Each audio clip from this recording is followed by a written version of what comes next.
প্ৰধানমন্ত্ৰী আৱাস যোজনা চৰকাৰে বিপিএল ঘৰৰ আৰু এটা নতুন আপডেট লৈ আহিছোঁ। সেইটো আপডেট হ'ল যিসকলে এতিয়ালৈকে চৰকাৰী ঘৰটো লাভ কৰা নাই সেইসকলে কিন্তু ফাৰ্ষ্ট চৰকাৰী ঘৰৰ নতুন লিষ্টটো চেক কৰিব লাগিব যে আপোনালোকৰ চৰকাৰী ঘৰৰ লিষ্টত নাম আহিছে নে অহা নাই।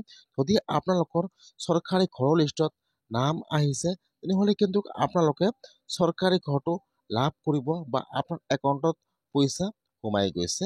আৰু যদি আপোনালোকৰ লিষ্টত নাম নাথাকে তেনেহ'লে কিন্তু আপোনালোকে চৰকাৰী ঘৰটো লাভ নকৰিব। কেনেকৈ আপোনালোকে চৰকাৰী ঘৰৰ নতুন লিষ্টটো চেক কৰিব আৰু যদি আপোনালোকৰ লিষ্টত নাম অহা নাই কেনেকৈ আপোনালোকে চৰকাৰী ঘৰৰ কাৰণে এপ্লিকেশ্যন কৰিব লাগিব অনলাইনত। মই আজি এইটো ভিডিঅ'ত আপোনালোকক A to Z সম্পূৰ্ণ প্ৰচেছ ষ্টেপ বাই ষ্টেপ দেখুৱাই দি আছোঁ। আপোনালোকে জানিবলৈ হ'লে ভিডিঅ'টো সম্পূৰ্ণকৈ চাই ল'ব স্কিপ নকৰাকৈ। আৰু যদি আপোনালোকে মোৰ চেনেলত নিউ হয় মোৰ চেনেলটো ছাবস্ক্ৰাইব কৰি ৰাখি দিব। এতিয়া আপোনালোকে ফাৰ্ষ্ট এইটো অপশ্যনত আহি যাব pmayz.nic.in।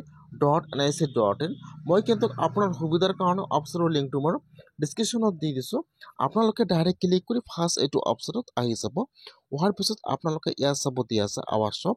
এতিয়া আপোনালোকে আৱাস শ্বপৰ ওপৰত এবাৰ ক্লিক কৰিব। এতিয়া এইটো পেজ অপেন হৈ যাব। এতিয়া আপোনালোকে ৰিপৰ্টৰ ওপৰত ক্লিক কৰিব। এতিয়া আপোনাৰ ওচৰত আৰু এটা নিউ পেজ এতিয়া অপেন হৈ যাব এনেকুৱাকৈ। এতিয়া আপোনালোকে ইয়াত চাব, ইয়াত কিন্তু বহুতো অপশ্যনৰ লিংক দিয়া আছে। এতিয়া আপোনালোকে একেবাৰে তলত আহি যাব। ইয়াত চাব, ইয়াত যিটো এছ নম্বৰ অপশ্যন দিয়া আছে এছত 1 নম্বৰ অপশ্যন দিয়া আছে বেনিফিচিয়াৰী ডিটেইলছ ফৰ ভেৰিফিকেশ্যন।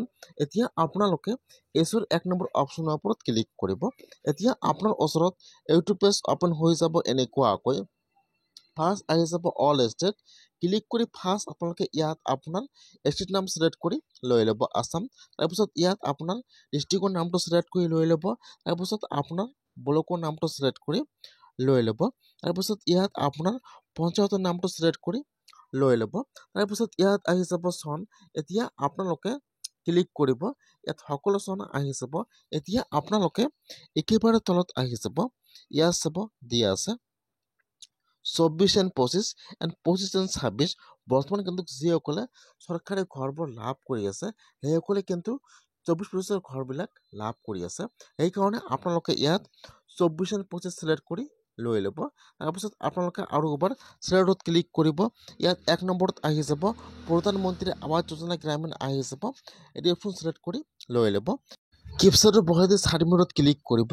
এতিয়া কিন্তু আপোনাৰ ওচৰত চৰকাৰী ঘৰৰ নতুন লিষ্টটো ইয়াত আহি যাব এনেকুৱাকৈ। ফাৰ্ষ্ট আপোনাৰ নাম আহি যাব, তাৰপিছত আপোনাৰ গাৰ্জিয়ান নাম আহি যাব, তাৰপিছত ইয়াত আপোনাৰ ঘৰৰ ৰেজিষ্ট্ৰেশ্যন আইডি নম্বৰ আহি যাব।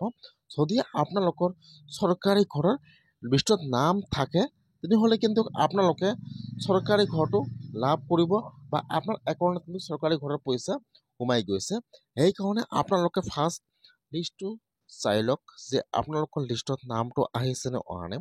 আৰু যদি আপোনালোকৰ লিষ্টত নাম অহা নাই তেনেহ'লে কিন্তু এতিয়া আপোনালোকে একো চিন্তা কৰিব নালাগে। এতিয়া কিন্তু প্ৰতি গাঁৱে গাঁৱে বা প্ৰতি ঘৰে ঘৰে ঘৰ চেক কৰিবলৈ আহি আছে। যিসকলে এতিয়ালৈকে চৰকাৰী ঘৰটো লাভ কৰা নাই এতিয়া কিন্তু সেইসকলৰ ঘৰত উপচাৰৰ পৰা লোক আহি ডাইৰেক্ট এপ্লাই কৰি দি যাব বা জিঅ'টেক কৰি দি যাব। তাৰপিছত আপোনালোকে চৰকাৰী ঘৰটো লাভ কৰিব। সেইকাৰণে আপোনালোকে ফাৰ্ষ্ট লিষ্টটো চাই লওক যে আপোনালোকৰ লিষ্টত নামটো আহিছে নে অহা নাই। যদি আপোনালোকৰ নাম লিষ্টত থাকে তেনেহ'লে কিন্তু আপোনাৰ একাউণ্টত ঘৰৰ পইচা সোমাই গৈছে। আৰু যদি আপোনালোকৰ নাম লিষ্টত অহা নাই তেনেহ'লে আপোনালোকে একো চিন্তা কৰিব নালাগে।